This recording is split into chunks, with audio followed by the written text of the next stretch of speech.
Alam mo ba yung bahay na nasa kanto ng Kalayaan Street? O, yung luma at sirang bahay na matagal nang walang nakatira. May kwento ako tungkol doon, isang kwentong magpapatayo ng balahibo mo. Isang gabi, si Miguel at ang mga kaibigan niya ay nagpasya na pumasok sa bahay na iyon.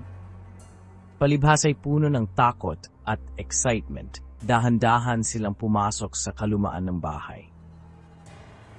Sa bawat hakbang nila, parang may nagmamasid sa kanila.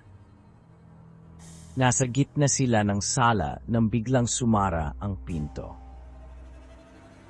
Napalingon sila at nakita nilang hindi gagalaw ang hawakan ng pinto kahit anong gawin nila. Nagsimula na silang kabahan, lalo na nang maramdaman ni Miguel na parang may malamig na hangin na dumaan sa kanya. Pagtingin nila sa paligid, napansin nilang may lumang piano sa sulok, medyo alikabok na pero mukhang ayos pa. Tuluyan silang kinilabutan nang biglang tumunog ang piano, kahit walang tumutugtog.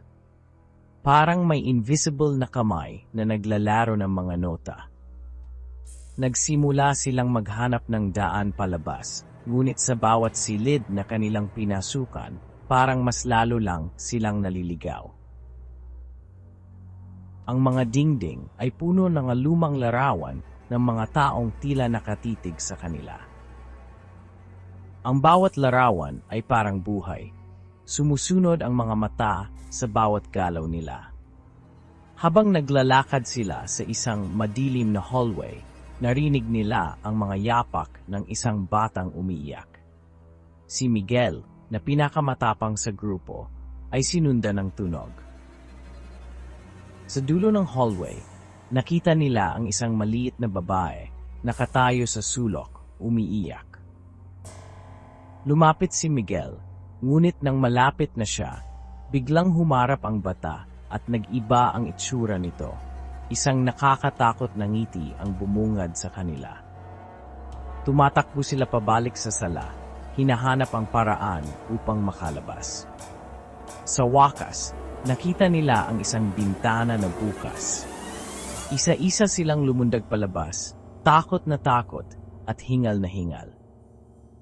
Pagkalabas nila, huminto sila at muling tinignan ang bahay. Ngunit laking gulat nila na makita nilang bumalik sa normal ang itsura ng bahay, parang walang nangyari. Simula noon, hindi na sila muling nagtangkang pumasok sa bahay na iyon. Ang kwentong iyon ang naging dahilan kung bakit sinasabing may multo nga sa bahay na iyon. Kaya kung magpapasya kang pumasok sa isang bahay na tulad nito, mag-ingat ka. Baka ang susunod na marinig namin ay ang kwento ng iyong sariling takot.